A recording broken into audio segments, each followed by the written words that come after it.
Hi guys, welcome back to Charlie and the Chocolate Factory. It's time for Chapter 8. Now I'm sorry I wasn't here yesterday. Little bit busy with some domestical cleaning home issues. Basically I was cleaning.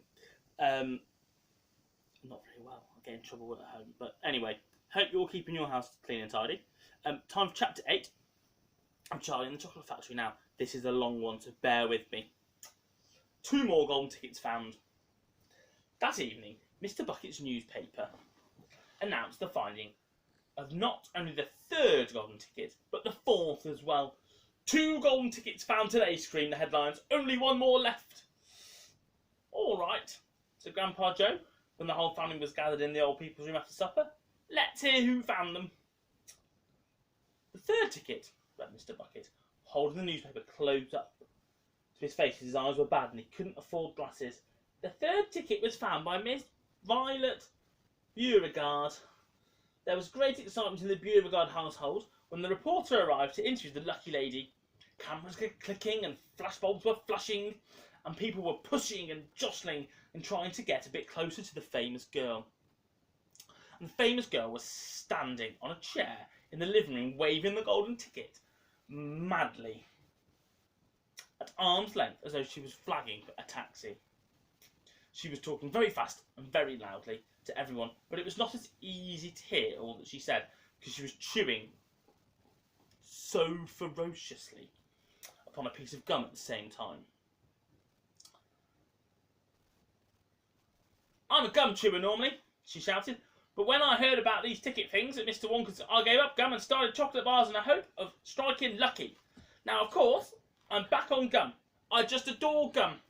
I can't do without it. I munch it all day long, except for a few minutes at meal times. I'll take it out and stick it behind my ear for safety. Simply wouldn't feel comfortable if it had a little wedge of gum chew on every day, every moment of the day. I really wouldn't. It's really hard talking really fast.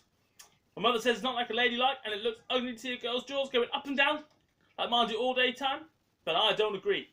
And who's she to criticise? Anyway, because if you ask me, I'd say that her jaws are going up and down almost as much as mine from all the yelling at me every minute of the day.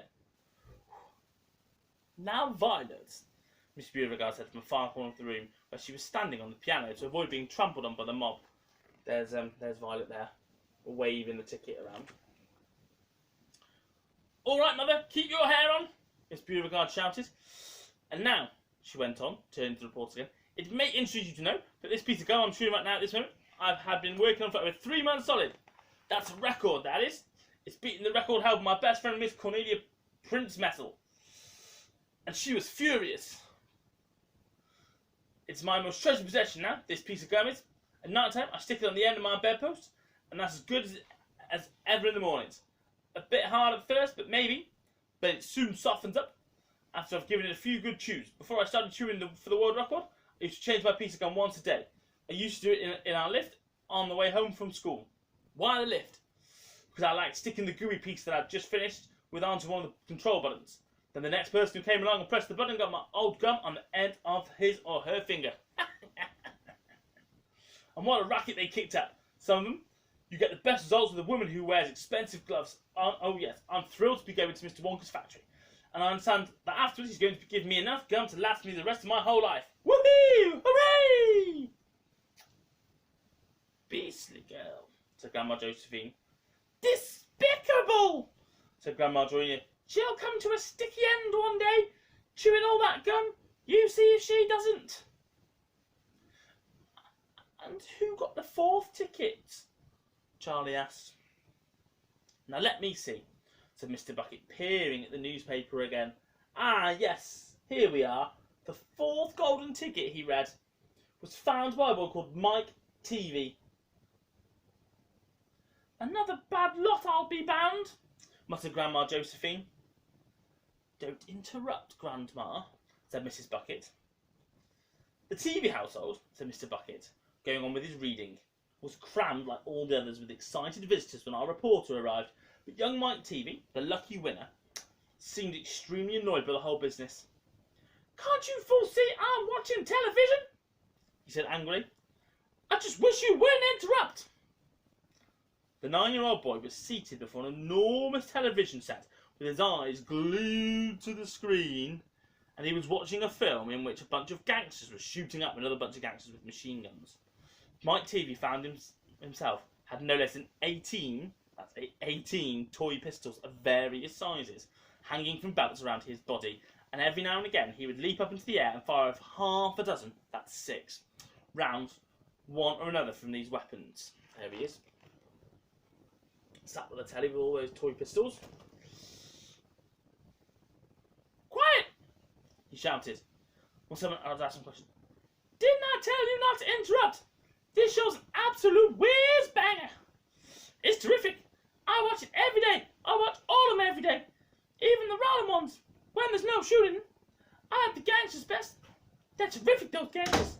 Especially when they start pumping each other full of lead and flashing the old stilettos, or giving each other one full of, the 1, 2, 3 with their knuckle dusters. Oh gosh, wouldn't it, what I wouldn't give to be doing that myself. It's the life, I tell you, it's terrific. I don't think it is.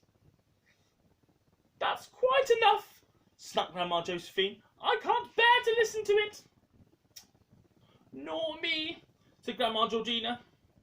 Do all the children behave like this nowadays? Like the brats we've been hearing about? Of course not, said Mr. Bucket, smiling at the old lady in the bed. Some do, of course. In fact, quite a lot of them do, but not all. Now there's only one ticket left, said Grandpa George. Quite so, sniffled Grandma Georgina. And just as I'll be having cabbage soup up tomorrow, that ticket will go to some nasty little beast who doesn't deserve it. That's the end of chapter 8. Thank you for watching. Have a really good night, and I will see you back on Monday. Have a great weekend. Stay safe, remember. Snuggle up. Good for mums and dads at home. Goodbye, everybody. Good night.